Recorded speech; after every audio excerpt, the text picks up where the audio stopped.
Sinister Grace and Lethal Versatility. Oraxia, the Spider, the Hunter, the Predator.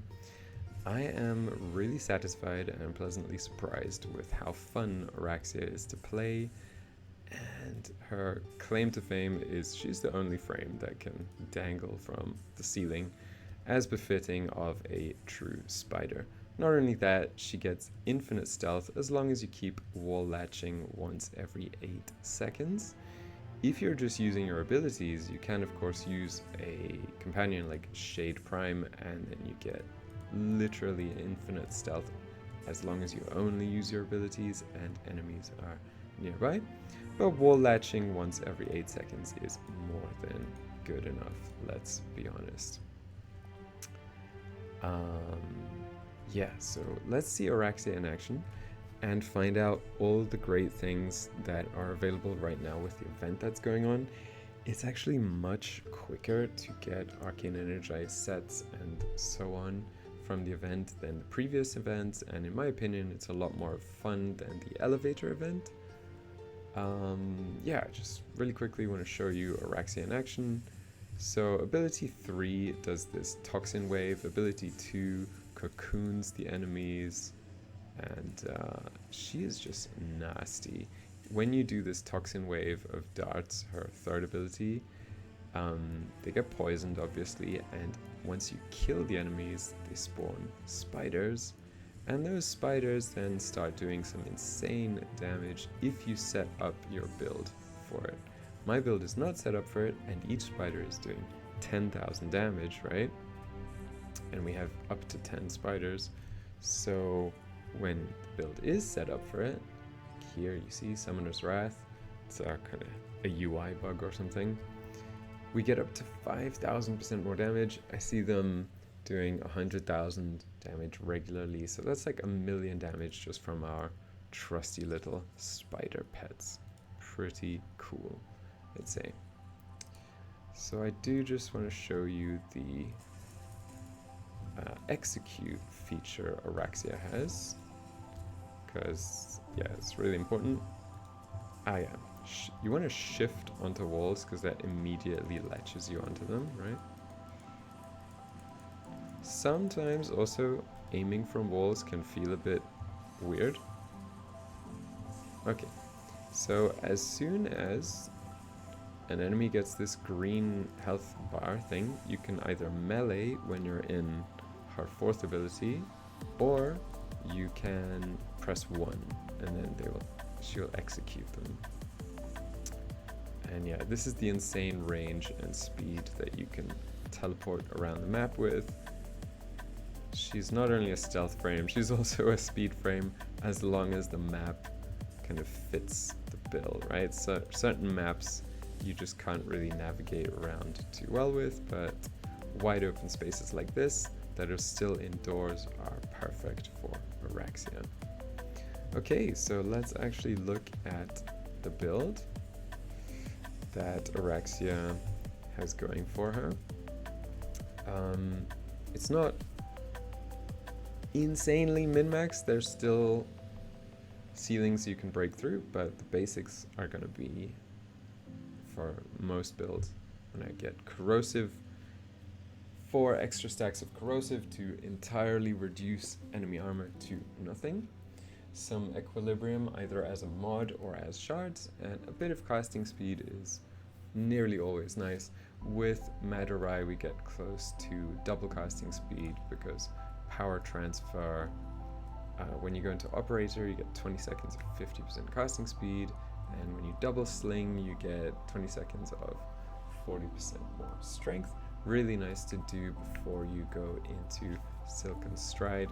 Very, very simple. You just void sling like that, then go into her 4, and kaboom, we have 330% Silken Stride instead of 250% or whatever it was. Okay, so yeah, let's look at her actual build. Archon Continuity, as mentioned, is one of the main synergies that you do not want to overlook. Archon mods are actually also really cheap. You don't have to do the weekly quest. at least last time I checked, they were only around 15 to 20 plat, so just buy one and level it up. Because everything in Oraxia's toolkit does toxin damage, right? Yeah, let's go over the details in a little bit more depth for our abilities and why we have these arcanes, why we have these mods. Basically everything's been set up pretty nicely, so you can just copy and paste this build if you like. You can even skip this explanation if you're not into like understanding deeper and theory crafting and so on, but basically we're stacking as much power strength as we can. We're going for some negative efficiency because shield gating plus stealth is enough immortality to keep us going to level cap as long as we can keep pumping out that damage. This arcane right here gives us 300% more true critical damage. It's a real multiplier, does what it says it does, and while invisible we're also gaining another 30% strength, so we're over that 300% strength margin even before activating Madurai. Arcane Arachne applies to both primary and secondary weapons, gives us some nice extra damage. There are definitely also other arcanes you can use, such as the primary or secondary ones, and just strength, and yeah, if you like summoner builds, I will get into that in a moment, but this is my main one. Play with guns and the one I've had the most fun with so far. The true amount of strength is actually also higher than you can see here because we're playing with precision intensify. So Silken Stride gives us a crazy amount of wall latch damage and extra damage while we're in it. Not only that, we get that crazy 5 times max health multiplier as if we need it, but yeah, the explosion damage and radius is also part of that kit and kind of turns all the weapons into all exalted toxin weapons and your movement into a spider on roids, basically, right? So I'll stop over explaining her abilities now. I've already said like her 3 summons her summons once you kill the enemies. You'll get to grips with it. I just want to whet your appetite for this frame because she really is not a disappointment. She's great. She's incredible. Once you kind of figure out her playstyle. Mercy's Kiss. This is why I didn't take Equilibrium but opted for other mods, right? Because we get 6 health orbs and 1.5 guaranteed energy orbs per execute. I never run out of energy as long as I'm in my rotation and I know what I'm doing. I never run out of health, obviously, because I'm stealthed. As long as I keep activating like these different abilities in a good rotation that fits the situation. So, anything else to talk about? Let's actually review the summoner build and why it works so well. So this arcane is very rarely used, but it's insanely good. You have to kind of do the math yourself to see how much it all adds up to, right? But 10 times 24%, and it stacks up, and then it persists for 20 seconds. So even if it was just 10 stacks, it would already be 240% more damage, but it's 15. So we have there 360% more summoned damage, and there's a weird interaction with Summoner's Wrath where it stacks way higher than that. Very, very easy to proc through your Kitgun.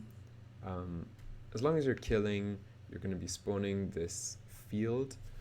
You can make it any element type you want: electric, toxin, gas. This is a little subtle, the cold one, but it's useful because it freezes them, obviously. However, we're already freezing them, so let's look at fire one or the electric one. I think the electric one is the easiest to see. And yeah, I haven't min-maxed this kit gun incredibly well. Ideally, you'd want to have a Riven and galvanized shot, or even put galvanized crosshairs on if you can get like a viral Riven, for instance. Viral heat is just a classic combination, allows you to have Cascadia Flare on there as well. Yeah, so let's see the pets in action with the Summoner's build. Just go Stealth immediately, right? And shoot out that toxic barrage. There we go. Our Kitgun has procced twice. There are 2 giant electric dildos right there.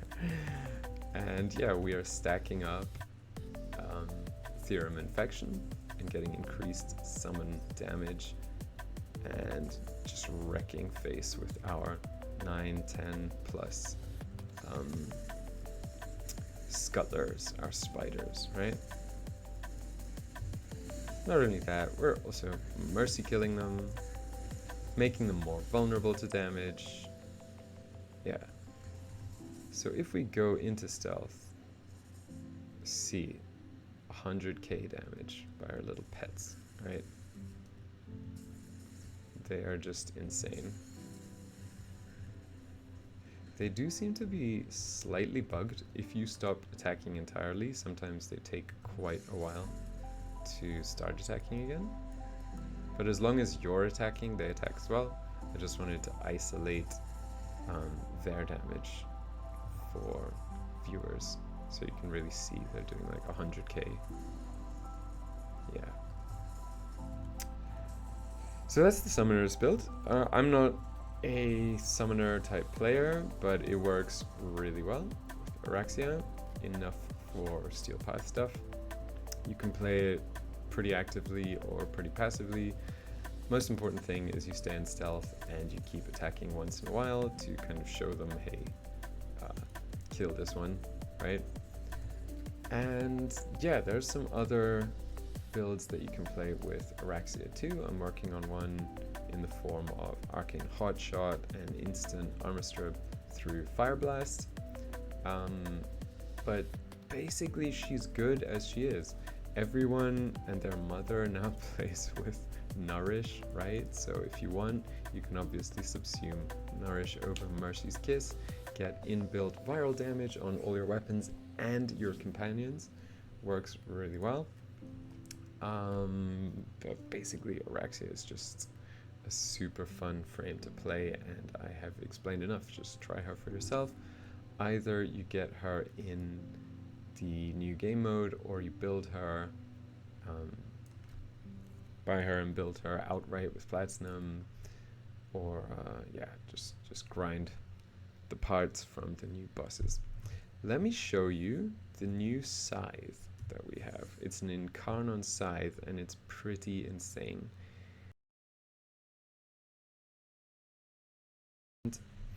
So we talked to Dominus Thrax and we exchanged not the Scuttler Husks, this is the permanent section, right? We exchanged the Dominus Oreos,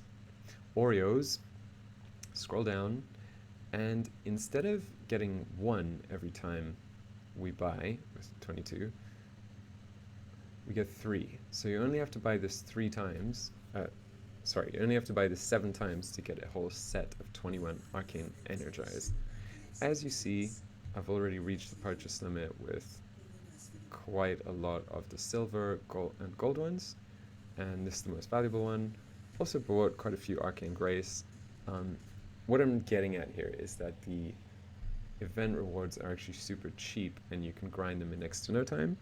I predict that within sort of the first week of playing, if you play this with a squad quite a few times a day, within a week you can have every single arcane and just spend the rest on, for instance, the Signas and the Pathos Clamps, anything you're missing out on. You can turn those Pathos Clamps into weapons, arcanes, rivens. Yeah, it's pretty generous actually. If you do not yet have a set of Arcane Energize, you really need it. It makes so many builds possible and much smoother, so